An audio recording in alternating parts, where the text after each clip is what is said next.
First and foremost, I want to say thank you to my Lord and Savior, Jesus Christ.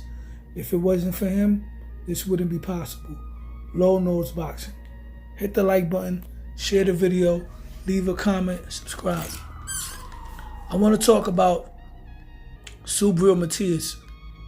Subriel Matias and why I feel he has the potential to become the face of boxing, or at least one of the faces of boxing, and what needs to happen in order for him to become the face of boxing, or like I said, one of the faces of boxing. Subriel Matias is the IBF junior welterweight champion.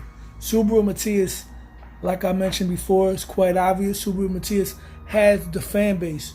Subriel Matias has the fan base from the Puerto Rican fans, from the American Puerto Rican fans, and even the African American fans. Subriel Matias is building up a cult-like following, very similar to Edwin Valero, right? Not only does he have the fan base, as I mentioned in previous videos, Subriel Matias is a fan-friendly fighter. Unlike Felix Trinidad, Subriel Matias is making an effort to learn English, and he's doing pretty good. He's learning how to trash talk in English, similar to Canelo Alvarez.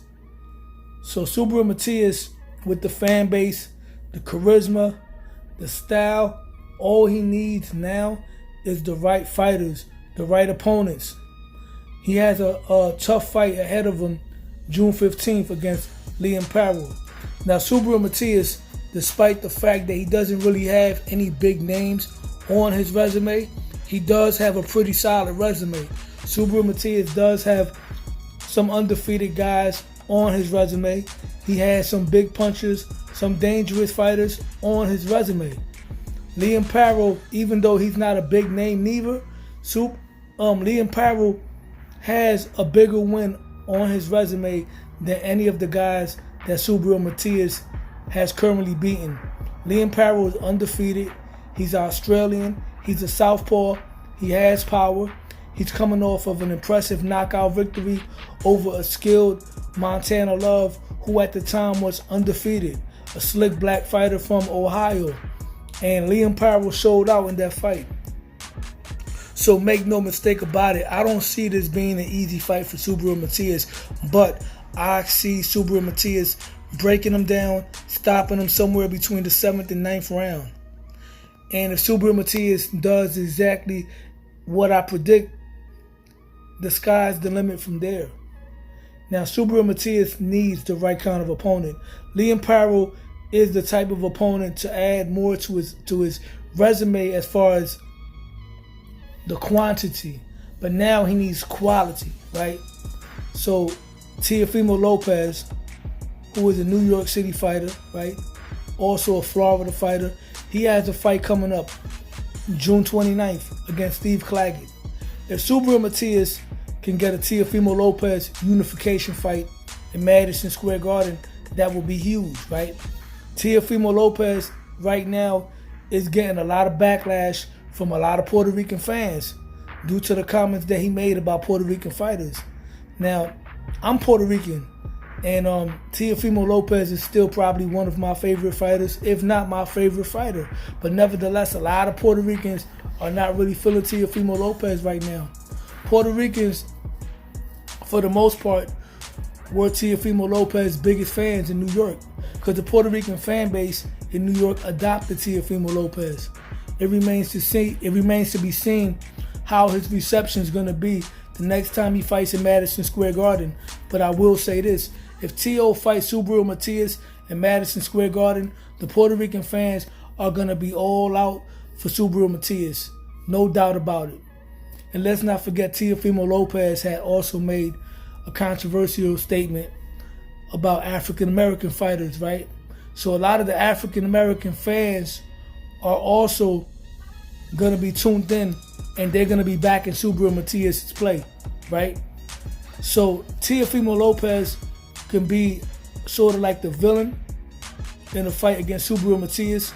And if Subriel Matias can pull off a victory over Teofimo Lopez, not only would Subriel Matias be a pound-for-pound fighter, he would definitely be one of the faces of boxing.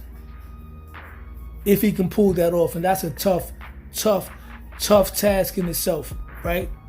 So that's one route he can go that can catapult him into stardom.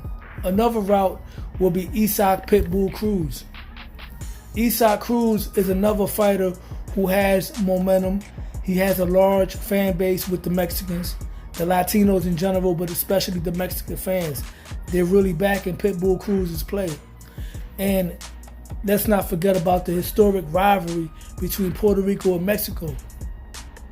Puerto Rico and Mexico has not had a legitimate rivalry type of fight in quite some time, due to the fact that Puerto Rico, as far as the island of Puerto Rico, hasn't produced an elite level fighter in quite some time. I mean, we had some Puerto Rico-Mexico matchups, if you want to include Shakur Stevenson against Oscar Valdez, because Shakur Stevenson is Puerto Rican, whether y'all want to believe it or not, whether y'all want to accept it or not. He has Puerto Rican blood. Danny Garcia is undefeated against Mexican fighters. He beat Eric Morales. He beat Brandon Rios. He beat Robert Guerrero. He beat Jose Benavidez. But once again, Danny Garcia is an American Puerto Rican. We haven't had a legitimate pound-for-pound type of elite Puerto Rican fighter from Puerto Rico since Miguel Cotto, since Ivan Calderon. So enter Subriel Matias. If Subriel Matias fights Pitbull Cruz, that will be the first legit Puerto Rico versus Mexico rivalry. And if Subriel Matias defeats Pitbull Cruz, he's a bona fide pay-per-view star. I mean, let's take a look at the faces of boxing right now. We got Gervonta Davis, we got Canelo Alvarez, and now we got to include Ryan Garcia. And speaking of Ryan Garcia is another opponent, another fighter that can catapult Subriel Matias into the pound-for-pound stratosphere, into being a pay-per-view star. Ryan Garcia is a villain right now. He's Mexican-American, so we could throw the rivalry in there as well. He has a, once again, just like T.O. would be a villain in New York against Subriel Matias, Ryan Garcia will be a super villain because Ryan Garcia has a huge social media profile right now, and he's a troll. So that would be a tough fight because Ryan Garcia is tall, he got fast hands, he got punching power, but that's a fight that I can see Subriel Matias possibly breaking Ryan Garcia down if he were to get on the inside, right? Another fight that would turn Subriel Matias into a star would be a Gervonta Davis, right? But that's more of a fight that I can see happening after Subriel Matias becomes a star. Because if Subriel Matias were to beat a Ryan Garcia or a Teofimo Lopez or a Pitbull Cruz, now a fight between him and Gervonta Davis would be huge. Now we're talking about green print. African American against Latino, right? Another opponent for Ryan Garcia could be, I would have said Devin Haney, but Devin Haney's stock has dropped right now. So it's to the point where, to me, Subriel Matias is actually bigger than Devin Haney right now, even though he hasn't fought on pay-per-view. I can guarantee you Subriel Matias would do more pay-per-view buys than Devin Haney. Subriel Matias versus Regis Prograis, coming off of a loss to Devin Haney, would do more numbers than Regis Prograis' loss to Devin Haney when Regis was champion. You see, if Subriel Matias were to fight Devin Haney right now, all due respect, Subriel Matias probably wouldn't get credit for beating Devin Haney because of how Devin Haney got beaten up by Ryan Garcia, whether that decision gets reversed or not. The world cannot deny the fact that Devin Haney got knocked down 5 times and possibly stopped if it wasn't for the referee. So if Subriel beats Devin Haney, they're going to say, oh, he's not the same after Ryan. Or if Subriel were to struggle with Devin Haney, they're going to say, oh, he struggled against a guy that got knocked out by Ryan Garcia. Devin Haney would have to rebuild himself and beat somebody legit in order to get a shot at Subriel Matias. Because as of right now, that WBC belt is not even important.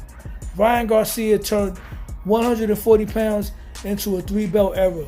But that's a whole nother video. That's a whole nother topic. Another fight for Subriel Matias will be a Richardson Hitchens. Even though Richardson Hitchens is not a household name, he's a respected fighter, highly skilled. He's a New York City fighter. He's from Brooklyn. He's a trash talker. And that's a perfect fight for Madison Square Garden or the Barclays Center. That will be Subriel Matias, Zab Judah, to what Zab Judah was to Miguel Cotto, minus the accolades, because Richardson Hitchens right now is not a world champion. But Richardson Hitchens, make no mistake about it, is definitely one of the best junior welterweights in the world. And a fight with him and Subriel Matias would be a possible sellout in New York City. That's another fight that can turn Subriel Matias into a pay-per-view star.